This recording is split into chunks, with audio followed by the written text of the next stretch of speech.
Good morning from Berlin. As this is the first presentation on the workflow, I'm concentrating on the early phases of design and starting with work from ARUP in Germany.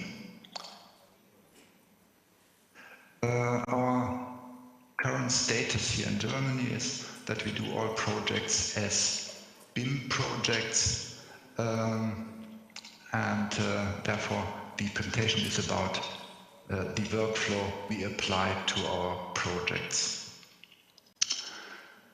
I have a workflow here on an example project, a smaller one, so I can easily go through the workflow in 15 minutes. We model in Revit if we work in BIM, looking at the phases up to detailed design. What you see on the screen is a physical model in Revit. We are using that to describe the physical properties. The model will contain tender information and schedules, and the development will be according to phase, showing level of development or detail as required. But this is more about the structural workflow in Revit. So the modeling will mostly take place in the analytical model. That's the view on the left side of the screen. Here we will model properties, loads, boundary condition, and differentiate the design tasks. This model might physically differ from the physical model with defining a column as non-structural in case it's not required for the calculation, or it needs to be very small, not load-bearing. We can disable brickwork or concrete walls if we do not want to integrate them in the structural analysis. And we might, for example, ignore small openings in slabs and walls if that is not required for detailed calculation. Enlarging the model, you can see here the physical model still in the background in gray lines. You see the column, a circular column coming from above and continuing below the slab. So the physical model has a little gap in between. The colorful lines indicates the structural elements, where green is the start of a stick element, beam or column, and red the end. So the column coming from below ends in red and immediately starts with the green line not having a gap in between, which obviously is mandatory for the structural model.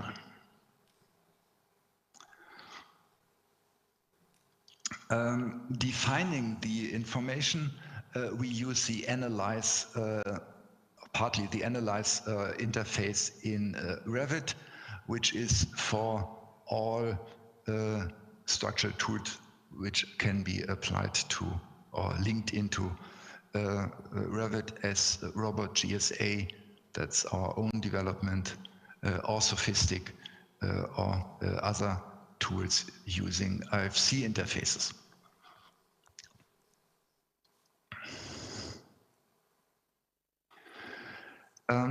When we have modeled the analytic model and are happy with the loads and design tasks, we export this model to SOFiSTiK. While doing this, we have a few controls, optimizing the mesh or mapping additional properties.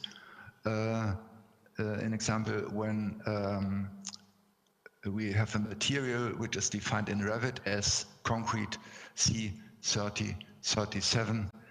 While converting it to SOFiSTiK, we might add the design code where we refer to. That might be Euro code, that might be Russian or American codes. This is the exported model in SOFiSTiK. I try to keep the similar perspective so you can see a fully meshed model. The red symbols indicate the support of the model, where the foundation elements had been converted into providing a support for the structure. Now we can add different tasks. We might add additional loads which cannot be defined in Revit, like seismic loading or people walking on a floor on a certain load path, or we might add wind loads based on a CFD analysis, which currently can't be done in Revit. We do the design here, linear, non-linear, whatever is required for the structure. We can do dynamic or time history analysis. We have the modules to use pre-stressed or post-tensioned elements, and that's not even all SOFiSTiK is providing us with. A very important module in SOFiSTiK is the second one here in the list, the CSM, which is for Construction Stage Manager. That model is used even for simple 2D slabs because it allows to calculate the nonlinear effect over time, considering creep, crack, and shrinkage of the slabs. A very powerful tool to define the long-term behavior of concrete. Now, zooming into the model, we see a single slab. That's the slab above ground floor, where we have some transfer beams. I'm going to present what we can do in terms of interfaces with SOFiSTiK and back to Revit. So assuming we have done the calculation, SOFiSTiK would be able to produce these nearly illegible prints with all the reinforcement required in each point of the element. And a structural engineer might be able to read that, while for tender documentation, it is not sufficient information. So we use Revit to translate reinforcement in into a proper drawing. Back into Revit, we import the results and create a reinforcement drawing. To do so, we select the slab we want to reinforce and use a template to define elements or properties for the reinforcement.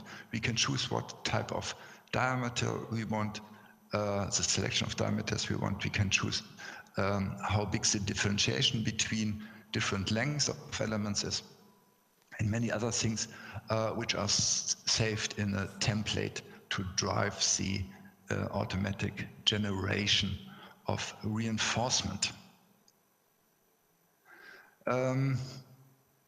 So we start we'll start the reinforcement generator and produce a reinforcement drawing like this that is fully automatically generated. The big plan, you can see the transfer beams indicated in yellow, and the zoom in on the reinforcement detailing, shows a quite regular grid of reinforcement. It is important to state that we are currently using this type of drawings in detailed design, not in construction documentation, because this is meant to indicate our design intent. With the tool we are applying here, we can show about 80% of the required reinforcement, the whole area reinforcement. Further detailing would be required for shear links, edge detailing, or the small openings we might have disabled in the calculation. Obviously, when having disabled them, they are not considered in the calculation and wouldn't show up in the reinforcement drawing.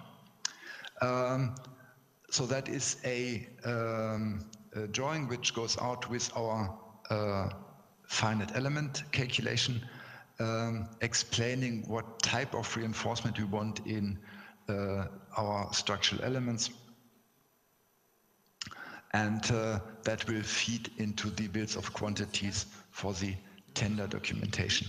We are going to convert the high detail of reinforcement with having single bars into a general number like weight per cubic meter of concrete, to have a better indication for the first cost calculation, which is at the moment, or for most of our projects, done after the schematic phase, not even after detailed calculations, and definitely before we produce the construction documentation. Interesting point is that amending the remaining 20% of the reinforcement drawings probably might take up to 80% of the time. So it's very efficient to use this as an design intent information for the contractor who will produce the final reinforcement drawings. And then based on our design intents, we can easily check if all details have been considered. At the moment, we are working with SOFiSTiK to further improve the workflow with between the two programs, Revit and SOFiSTiK, with tagging SOFiSTiK information in the model. An example, when we found a column to be overloaded, to tag these 120% utilization back into the Revit model for our modeler to consider a discussion with the architect if the column can be increased, avoiding any automated feedback or adjustment of the Revit model, because we still need a coordinated workflow and agreement from all involved parties. We are also working on labeling the forces in a structural model, so the final design of connections and joints can be done by the contractor. That's a very interesting issue. One thing I would really love to integrate into our Revit modeling, that is defining no-go zones in the Revit model. Based on our calculations, we would know where in the slabs, for example, there are punching shear zones where we are not too happy about MEP penetrating the slab with huge ducts. And also on the walls, there are certain areas where we are not wanting to see any ductwork penetrating. So also, this is a development together with SOFiSTiK. We will try to indicate these no-go zones in the structural model so that a MEP colleague trying to put his ductwork through these elements get an automated warning that the structural engineer didn't want that. So that's a summary. We are still in the process of optimizing the schedules in Revit for tender documentation. As mentioned, tagging the details in the physical model with information from the finite element model, and improving the coordination with MEP by creating the no-go zones in the model. Exactly. So that's the handover to my colleague Dimitri in Moscow.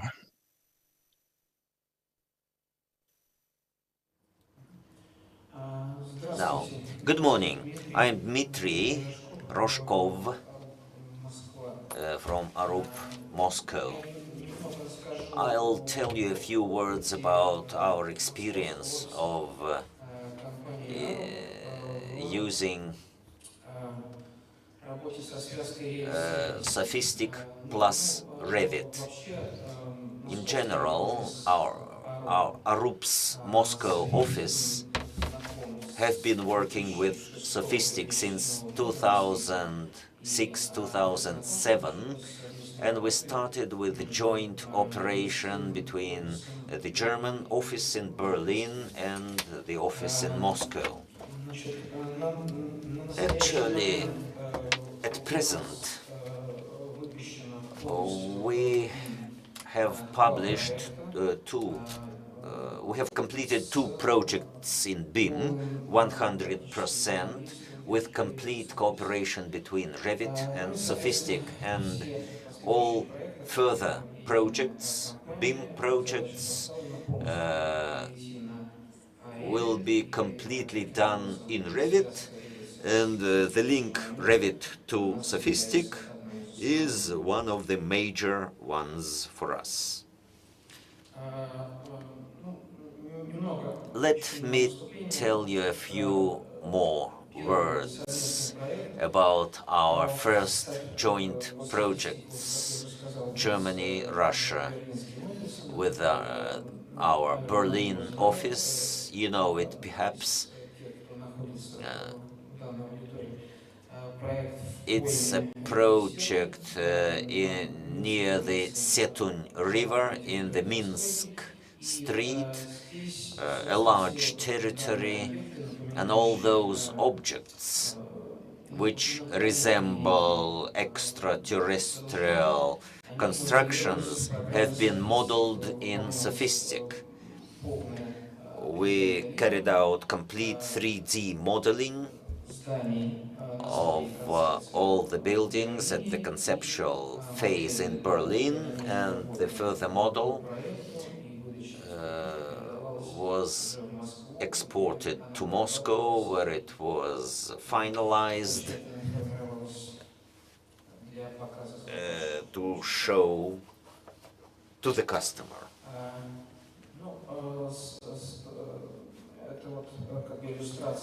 This is another illustration. It's a fragment of one of those objects. The object is quite voluminous. This section, this part, it's a part of a building which is a villa, a residential building. Now, well, what did we start with? Revit and SOFiSTiK. That was 2014. It's a private house, a private residence, nothing special at first glance. but it's an exclusive individual architecture. Italian architects Saviano and Maroli presented a unique structure. We had to model a complex folded building, folded roof, without rectangular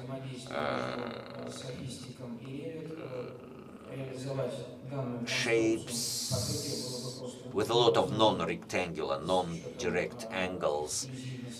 It's an exclusive construction, a very sophisticated one. This is the way we designed it. Revit to SOFiSTiK. This is a model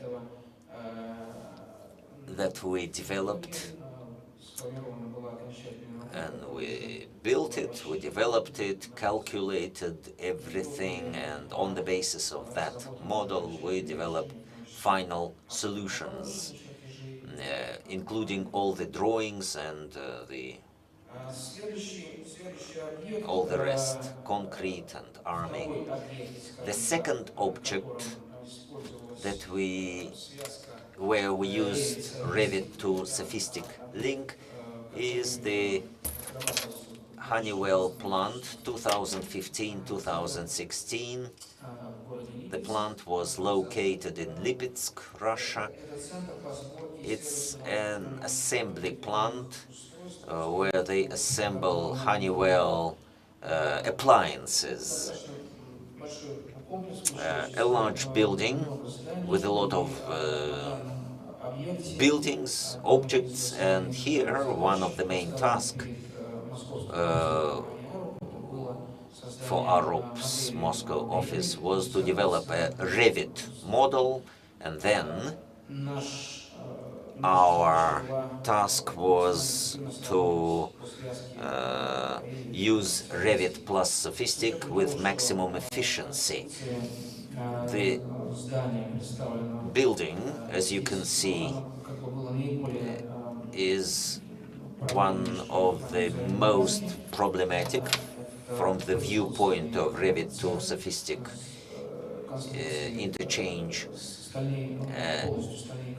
Steel constructions, 100% steel, and we developed a somehow simplified model not to overload the calculation engine. We did it for analysis of structural analysis, where we modeled all the beams, all the poles, their strength, their stability, and we decided to adopt this kind of stability for further development of the model. The preprocessor was not in Revit. The preprocessor of loading model, I mean, well, so to say, we exported it to SOFI Plus, and then we completed the model for further calculations in that tool, and this is the result, which was later presented in the final way to the customer.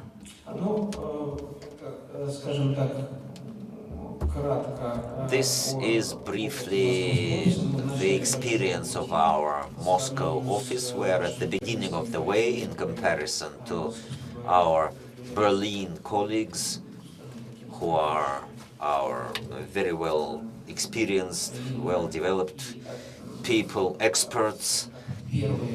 They were the first who tested Revit to SOFiSTiK and back. At this slide, you can see the current projects. It's our global task for our offices in Berlin, in Moscow, and elsewhere in Europe. So, General, well, that's about all. Thank you very much. Thank you, Vladimir. We have about 10 minutes for questions and answers.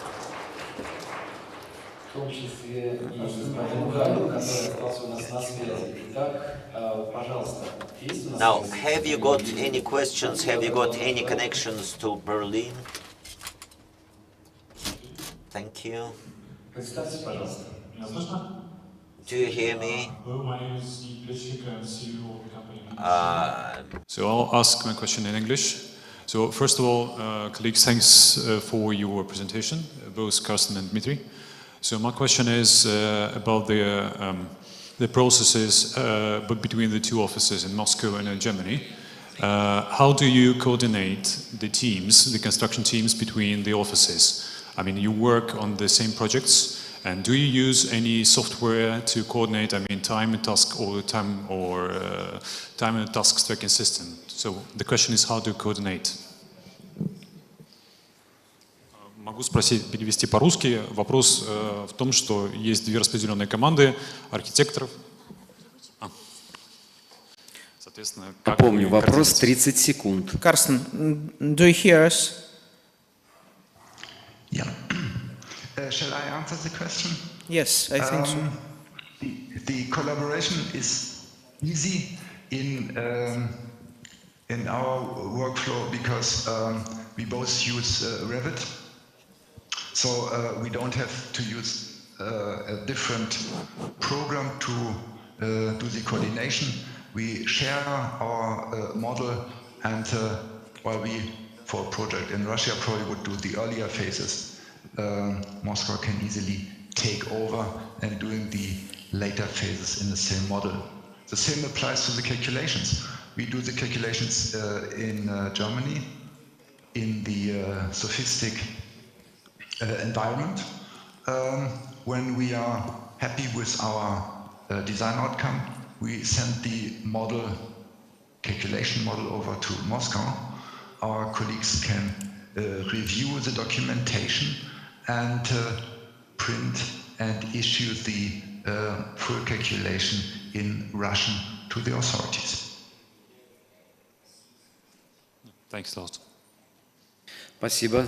Еще, пожалуйста, вопрос. Thank you. More questions, please. If you are here for the first time, please don't be shy. It's the first time that you can talk to Berlin. So we shall have time for questions and answers later. Now the question is to Carsten and his colleague in Moscow, to Dmitry. No questions. Oh, one question. Yes, please. I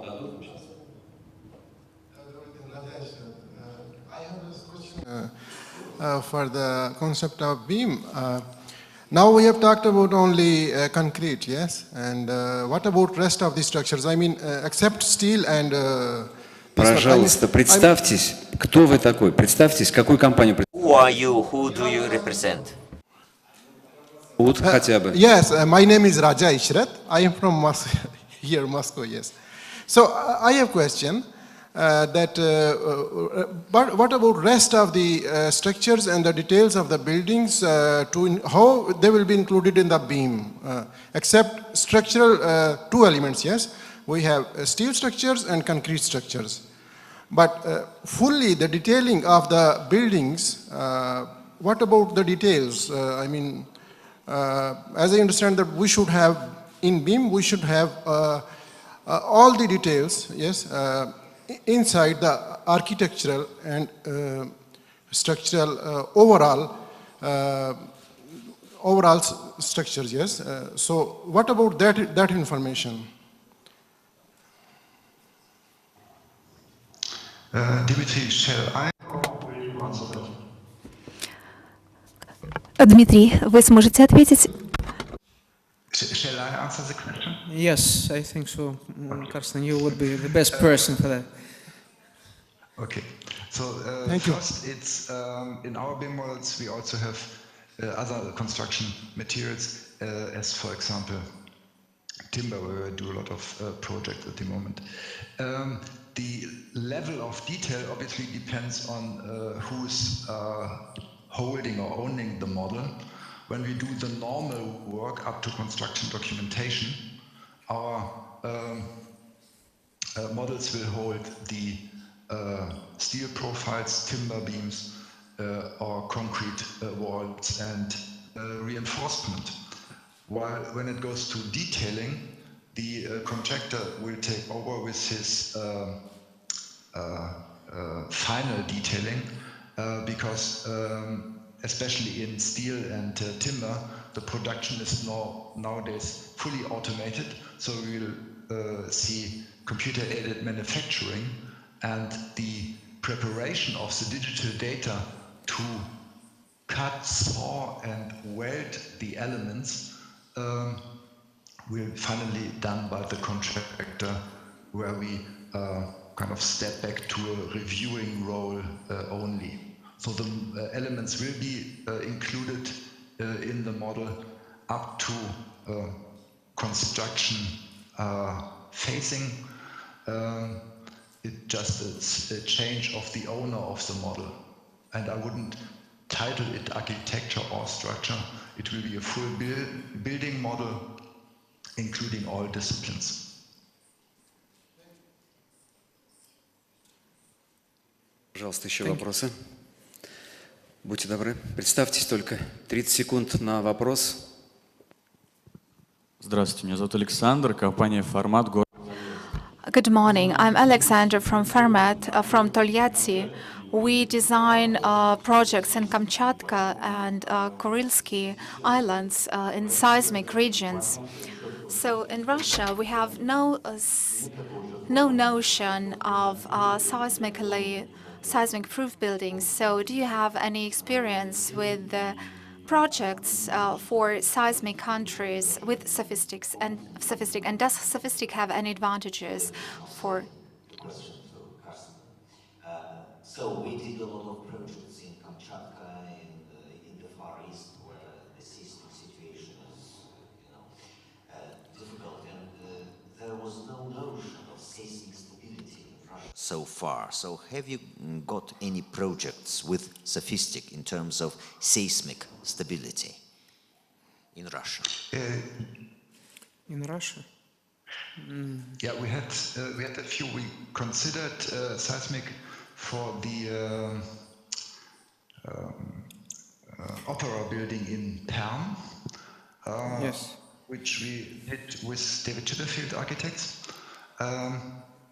Seismic zones were discussed at the time somewhere between zone 6 and 7. That was fully considered in the modeling. We did projects in other countries, in Italy, in Georgia, where we have to apply even zone 8. We just finished a big, I apologize, big project in Seoul in South Korea, where we applied seismic loads. The loading then will be modeled in SOFiSTiK. Embedded are a few modules to define the peak ground acceleration and the design criteria according to a various number of codes, while Revit doesn't have an interface to write the seismic requirements. So seismic modeling is fully done in SOFiSTiK. Я могу добавить, что I can add that the Moscow office has done several projects for Sochi, Olympic structures, Azimuth Hotel, 3-star hotel in Sochi that is operating, and it's for seismic zone 7. And there was yet another project in Sochi that was stopped at a very early stage because of the financial problems of the investor. But again, that project was quite complicated. The architecture was very complex, very sophisticated, with a lot of complicated buildings and very complex areas, which were not very proper for seismic countries and seismic areas.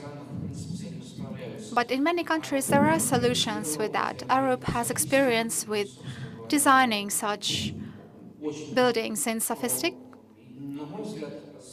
in different countries. And from my point of view, it's one of the most user-friendly and convenient systems for seismic problems. You can adjust everything manually by using TEDdy, and you can adjust parameters and properties that we need, including stiffness parameters. So there are no problems with seismic calculations. Are there any other questions? I have a question to Mr. Hein, if you can hear me, and my question is, please tell me, Frau Barbara Hendricks couldn't answer these questions. She said that it's not about the federal government, but local municipal governments. Are there any laws about using BIM in projects?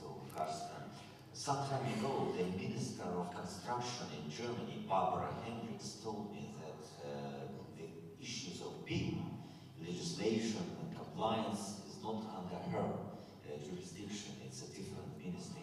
So in Russia, BIM is not mandatory by law. It's just a voluntary thing. You can use it or not use it. What about Germany? BIM, is it required? Is it necessary by law? Not yet. Germany is probably well known for being very restrictive in defining things and writing codes for everything. So the implementation of BIM takes some time. In other offices, or for other offices in the ARUP world, BIM already is mandatory, like in the United Kingdom. Here in Germany, we are in the process of getting legislation defining how to employ BIM. But assuming that this will be in place in a few months or early next year, every engineering practice in Germany probably has started using BIM on their projects.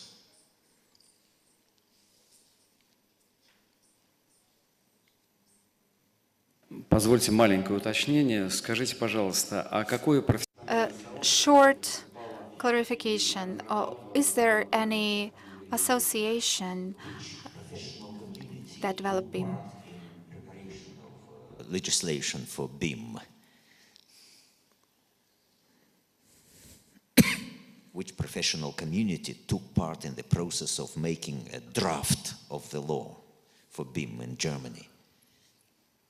Interesting question. I think a lot of different professions, not only engineers, but also project managers, software developers, and people from the, say, digital community, having a slightly broader view on things like we as engineers.